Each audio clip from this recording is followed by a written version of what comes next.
What is performance studies? This is the part 1, and we know performances occur in many different instances and kinds because Richard Schagner here introduces performance studies as a broad spectrum. It covers everything. What all actions, what all realms it cover? Human actions, ranging from ritual, play, sports, popular entertainments, and then performing arts. Which are the performing arts? Theatre, dance, music, and even everyday life performances. See, for example, how we enact the social, professional, gender, race, class roles, everything is a performance. He doesn't stop there. He goes on to healing also.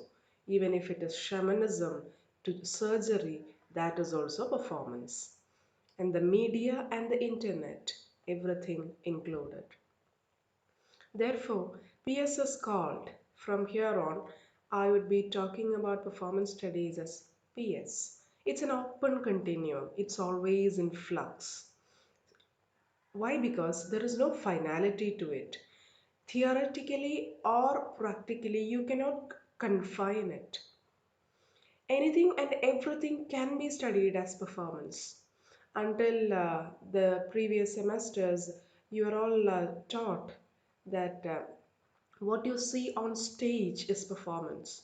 But what Shainas tried to say here is anything and everything in under the sea is performance because it includes the values and theories and practices people used to live and write and think everything.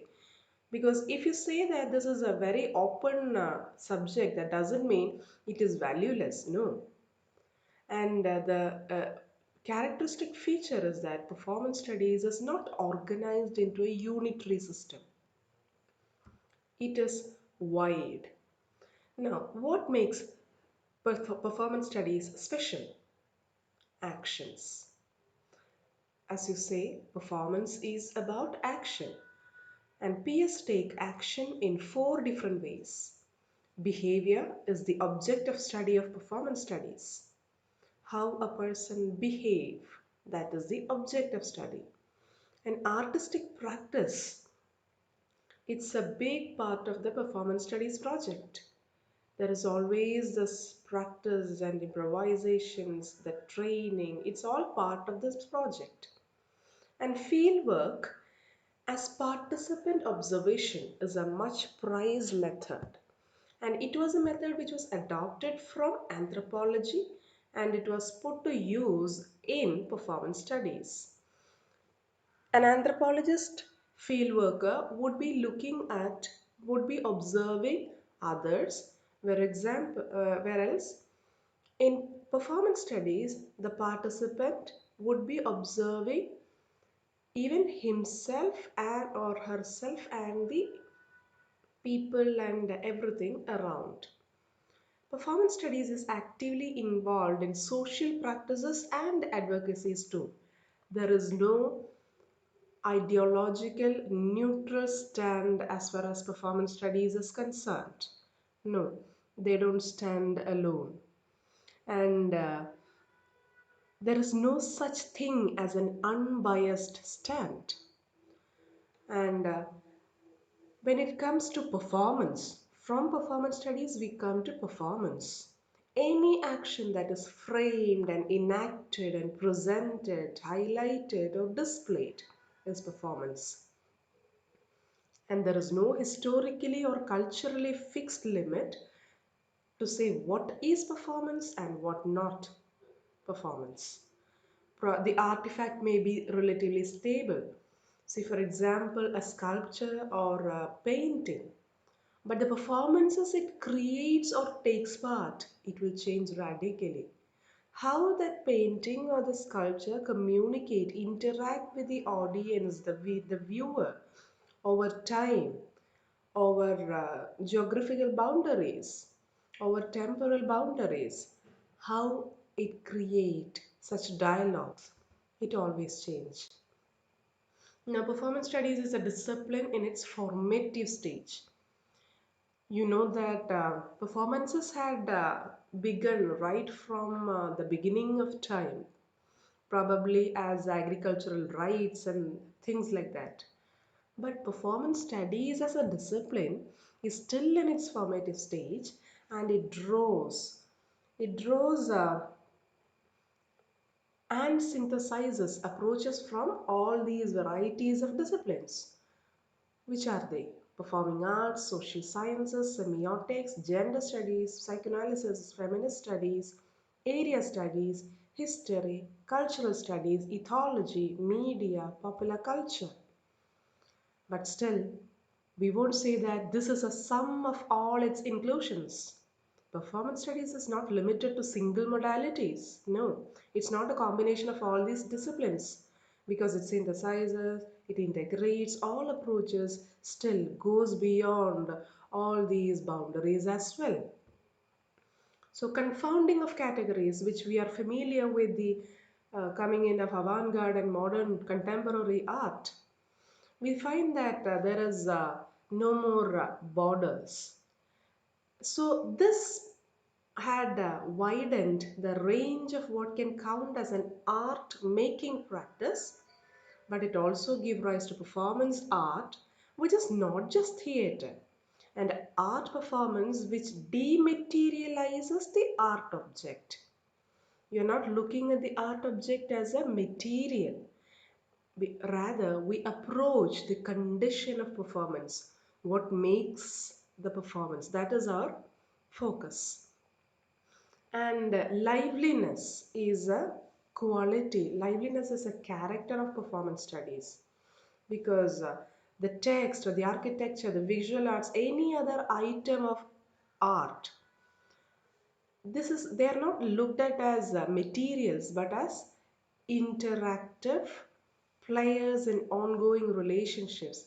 How even visual arts, how even architecture perform, that is what we are looking at. So whatever is being studied as practices, as behaviors, as events, not as objects or things. So there is an intercultural approach here, that is the speciality too. In PS, questions of embodiment, action, behavior, and agency, they're all dealt with interculturally. It's always intercultural. And this is an approach which recognizes two things. One is cultures are always interacting, and there is no totally isolated groups. And this culture could mean anything. You're not looking at anthropological cultures alone. The second thing is the differences among cultures are so big that no theory of performance is universal. Performance study is not giving a unified, universal, single theory to define everything. No, it's all mixed and matched. Now, this is something about the current contemporaneity of our times. See, what we find today is multiple literacies and hypertext. This world witnesses an explosion of literacies actually. We are bodily literate, we are visually literate, we are orally literate, technologically literate. The old literacy is no longer applicable to our contemporary times.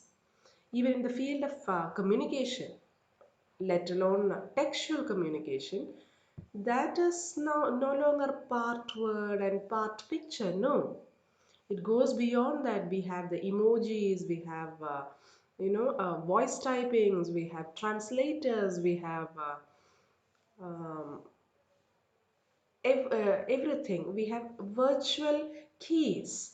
We have more than word or picture parts as means of communication.